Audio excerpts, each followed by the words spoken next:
हेच ते अहिल्यानगर आयुक्त कार्यालय, ज्यावर तब्बल 2 ते 2.5 कोटी रुपये खर्च केला आहे. प्रशासकीय काळात या दालनाचं काम सुरू करण्यात आलं. हा जो खर्च आहे तो जनतेच्या कररूपी पैशातून करण्यात आला आहे. आयुक्त कार्यालयाला समोरून कुलूप लावण्यात आलं असलं तरी बाहेरून पाठीमागच्या दारानं आपण आलो आहोत आणि या ठिकाणी आपण पाहू शकतो की अशा पद्धतीने हे काम सुरू आहे, प्रगतीपथावर आहे. प्रचंड असा खर्च यावर होत आहे. नगरकरांचा पैसा यामध्ये खर्च केला जातो आहे.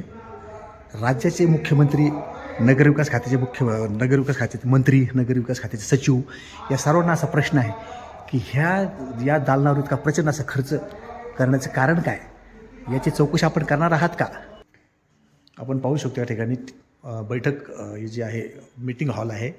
मीटिंग हॉलमध्ये हा प्रशस्त असा टेबल आहे आणि या मीटिंग हॉलमध्ये नगर शहराच्या विकासासंदर्भात, खरं तर नगर शहराच्या वाटोळं कसं करायचं या संदर्भातलं नियोजन या ठिकाणी सुरू आहे. वाटोळं असं म्हणण्याचं कारण असं की आयुक्त दालन एवढंच आहे. हे मीटिंग, हा जो आहे मीटिंग हॉल पाहतो आपण, आणि हे जे आहे हे केबिन आहे. तर इतकं कार्यालय एवढ्या छोट्याशा स्पेसमध्ये जे आयुक्त कार्यालय आहे, त्या आयुक्त कार्यालयावर अक्षरशः 2 ते 2.5 कोटी रुपये खर्च करण्यात आल्याचं असं बोललं जात आहे. आणि वस्तुस्थिती तशी आहे. आम्ही आतमध्ये काही माणसाशी बोललो, त्यांनी नाव न सांगण्याच्या अटीवर असं सांगितलं की 2.5 कोटी रुपये खर्च, हा बरोबर आहे. आणि या ठिकाणी या कामाची निविदा काढण्यात आली का असं विचारलं असता. या कामाची निविदा, कुठली टेंडर प्रोसेस किंवा निविदा प्रक्रिया करण्यात आली नसल्याचं त्यांना म्हणजे माहीत नाही. त्यावर आता ज्या नगरमधले जे माहिती अधिकार कार्यकर्ते आहेत, जागरूक नागरिक किंवा जागरूक माहिती अधिकार कार्यकर्ते, त्यांनी माहितीच्या अधिकारात हे जे पत्र देऊन या संपूर्ण कार्यालयाचा खर्च किती आहे, कसा आला, कोणाच्या परवानगीने करण्यात आला, किती खर्च, या सगळ्याची माहिती घेणं अपेक्षित आहे. आणि माहिती अधिकार कार्यकर्ते ते हा खर्च घेतील अशी अपेक्षा आहे आणि आशा आहे. हे बघा, आपण पाहू शकतो वरतीसुद्धा याचं काम सुरू आहे. हे जे दालन आहे, आयुक्त दालन, हा मोठा प्रशस्त टेबल, हे मोठं हॉल, या ठिकाणी नागरिकांना बसण्यासाठी खुर्च्या पण टाकण्यात येणार आहेत.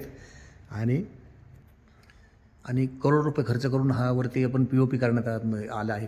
POPचं काम पूर्ण झालं जवळपास. साईडचे अशा पद्धतीने आपण पाहू शकतो. आणि हे जे कार्यालय आहे, एवढंच कार्यालय, आयुक्त कार्यालय, समोर पाठीमागं आपण जे लिहिलं बघितलं, तिथून मूळ प्रवेशद्वार तिकडून आहे. आयुक्त कार्यालयाचं मुख्य एंट्री तिकडून आहे आणि ही पाठीमागची बाजू आहे.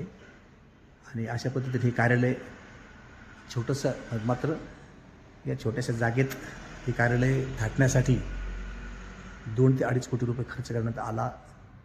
तो खर्च कोणाच्या परवानगीने करण्यात आला हा एक विषय आहे. आणि राज्याचे मुख्यमंत्री, नगरविकास मंत्री या कोट्यवधी रुपये खर्चाच्या उधळपट्टीची चौकशी करतील का, हाच खरा प्रश्न आहे. आणि या प्रश्नाचं उत्तर नगरकरांना हवं आहे.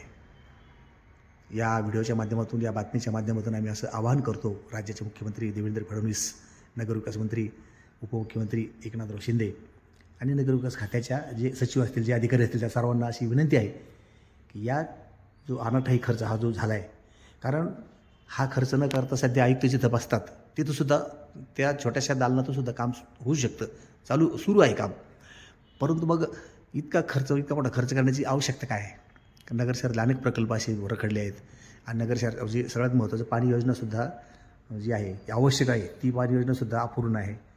बरेचशी कामं अर्धवट आहेत. ठेकेदाराचे बिलं देण्यासाठी सुद्धा पैसा नाही असं सांगितलं जातं. आणि कामगारांचे पगार, त्या 5वा 6वा वेतन आयोगाचा जो फरक आहे तो देण्यासाठी सुद्धा पालिकेकडे पैसा नाही अशी ओरड केली जाते. मात्र दुसरीकडं 2.5 कोटी रुपये खर्च करून ही असे प्रशस्त दालन करण्याची आवश्यकता आहे का, आणि ही कोणाच्या परवानगीने करण्यात आलं, याची चौकशी करण्याची अत्यंत आवश्यकता आहे. राज्याचे मुख्यमंत्री हे या सर्व उधळपट्टीची चौकशी करतील अशी अपेक्षा व्यक्त करतो आणि या ठिकाणी थांबतो. लोकपथ यूट्यूब चॅनल अँड महासत्ता Bharat web news portal, Ahilyanagar महापालिकेच्या इमारतीचं सुशोभीकरणसुद्धा रखडलं आहे. गेल्या अनेक दिवसांपासून या ठिकाणी काम सुरू आहे. मात्र या कामाला कुठलीही गती मिळत नाही. परंतु आयुक्त कार्यालय प्रचंड असं खर्च करून मोठ्या जोमानं काम सुरू आहे. प्रश्न असा आहे की आयुक्त कार्यालयाच्या आयुक्त दालनावर जो खर्च करण्यात आला 2 ते 2.5 कोटी रुपये खर्च करण्यात आल्याचं सांगण्यात आलं आहे. मात्र या खर्चाची निविदा किंवा या कामाची निविदा काढण्यात आली होती का? आणि हे काम जे आहे ते कोणाच्या परवानगीने करण्यात आलं हा एक महत्त्वाचा प्रश्न आहे. आयुक्त कार्यालय आता सध्या जे नवीन काम सुरू आहे, आपण मगाशी बघितलं, त्या कार्यालयाच्या आतमध्ये काम सुरू आहे. मात्र बाहेरून कुलूप लावलेलं आहे, आतमध्ये जाता येत नाही. मात्र आतमध्ये अनेक केबिन आहेत आणि त्यावर इतका खर्च करण्याची गरज काय होती? एकीकडं कर्मचाऱ्यांच्या पगार आणि फरकासाठी पैसे नसल्याची ओरड केली जाते. मात्र दुसरीकडे अनाठायी हा खर्च जो आहे तो करण्याची आवश्यकता काय आहे? नगरकारांचा हा जो करोडरुपी पैसा आहे, कष्टाचा पैसा आहे, तर त्या पैशाची उधळपट्टी करण्याचा अधिकार आयुक्तांना कोणी दिला? आणि यावर विशेष म्हणजे यावर महापालिका जे महापौर आहेत, उपमहापौर आहेत, स्थायी समितीचे सभापती आहेत, ते यापुढच्या काळात आवाज उठवतील का? हाच खरा प्रश्न आहे.